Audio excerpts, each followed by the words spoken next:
Bonjour et bienvenue pour un tout nouveau Bourdeaux News. Cette semaine, toujours plein de vidéos, des timelapses, la Minute Zen, le Bourdeaux Zap, du sport, plein de choses. Tout de suite, nous allons rendre hommage à Isabelle Pi avec un reportage qu'elle nous avait proposé dans le passé. Pour tout bagage, on a 20 ans, on a l'expérience des parents. On se fout du tiers comme du quart, on prend le bonheur toujours en retard. Quand on aime, c'est pour toute la vie, cette vie qui dure l'espace. Bonjour, je m'appelle Isabelle Pi, je viens du Chili.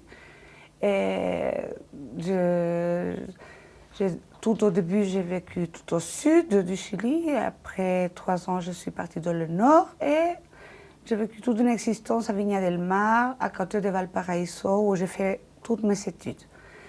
Étant donné qu'il y a eu le coup d'État en 73 quand j'ai commencé l'université, et j'ai tout de suite vu que j'étudiais histoire, géographie, je voulais faire anthropologie et autres. Et politiquement, ce n'était pas possible au bout de 4 ans, quand j'ai fini mes études universitaires, je n'avais pas d'issue professionnellement dans la recherche où je voulais y aller.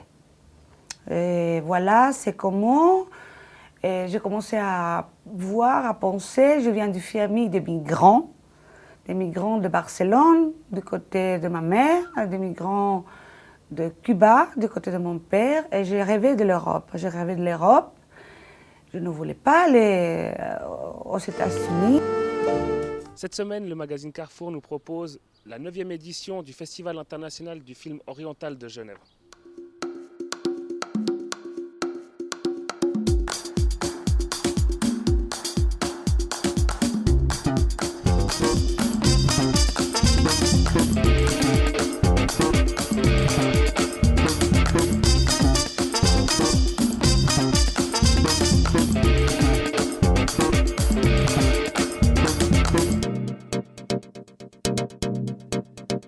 Je sais combien c'est difficile dans certains pays en Orient et au Moyen-Orient, c'est difficile de faire vivre le cinéma parce que le cinéma est esprit de vérité et esprit est issu de sortir de l'obscurantisme et de la barbarie.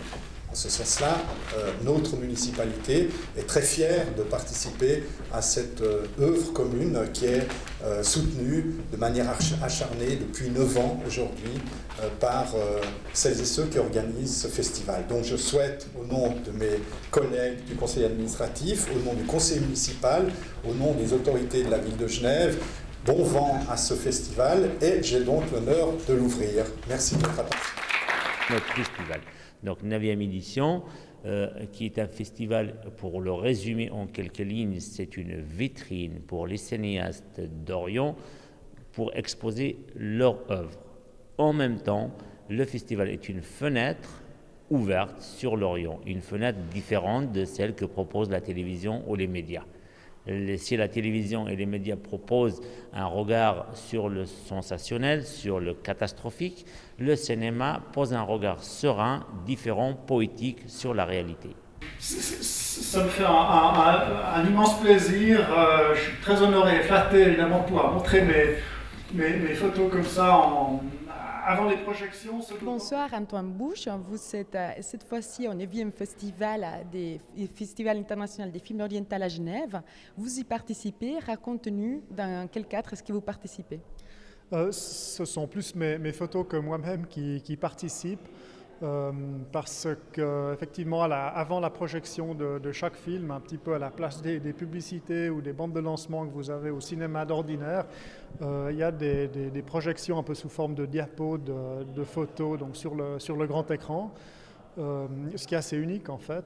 Alors, passion pour la photo et passion aussi pour l'Orient, pourquoi? Alors c'est une passion pour l'Orient. Écoutez, je ne sais pas si c'est explicable en termes rationnels. Peut-être que ça remonte à des voyages que que je faisais enfant avec mes parents au Maroc, sur la grande place à Marrakech, où surtout en étant petit, on était fasciné par ces parfums, ces odeurs, ces bruits, cette foule, ces couleurs.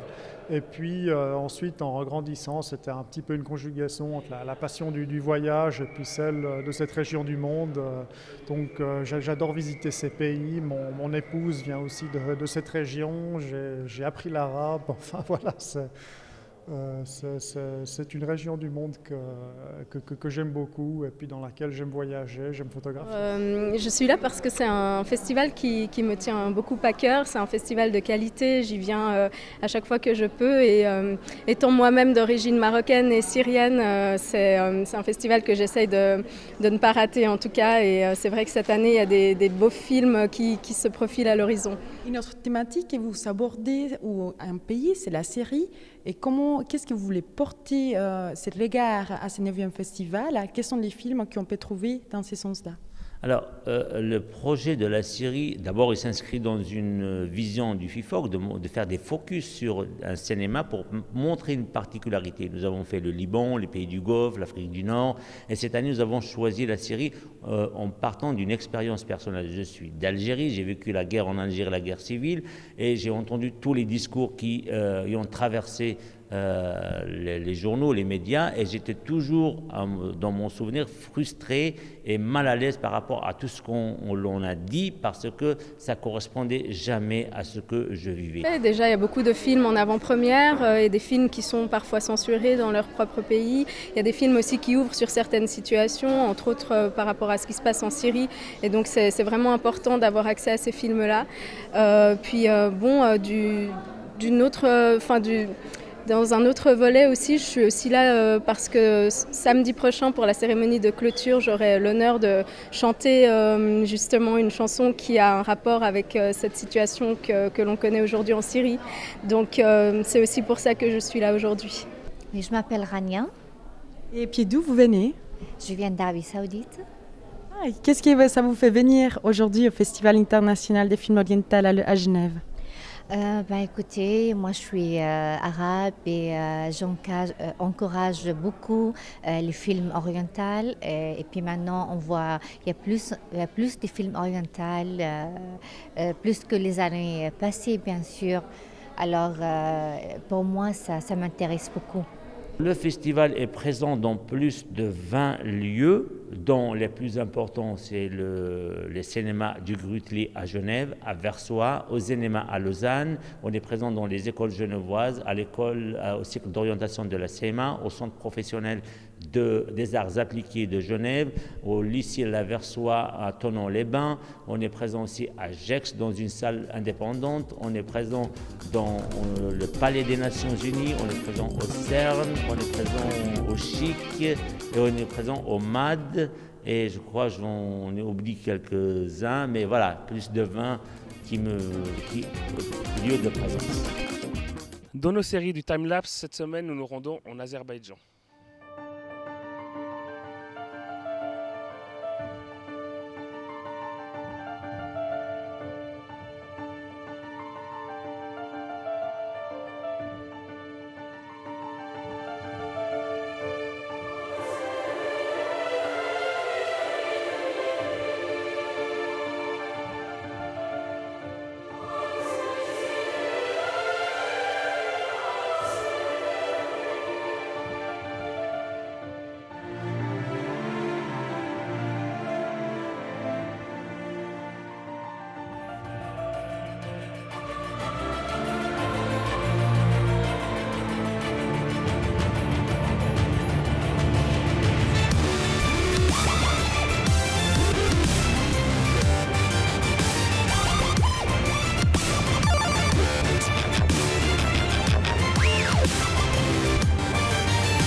la Minute Zen.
Dans les sorties cette semaine, nous retrouvons le tout dernier Bourdeau Zap numéro 26 de la boxe anglaise, la lettre à Héloïse, un match de foot qui oppose le Slow C2 contre le ES Malais Lausanne 3. Ensuite, nous avons Sylvain qui est parti pour Suisse-Moi interviewer une vendeuse de cacahuètes. Un tout dernier épisode de Belle Nature. C'est ainsi que s'achève le Bourdeau News cette semaine. Sur ce, à la semaine prochaine. Joyeuse Pâques, au revoir.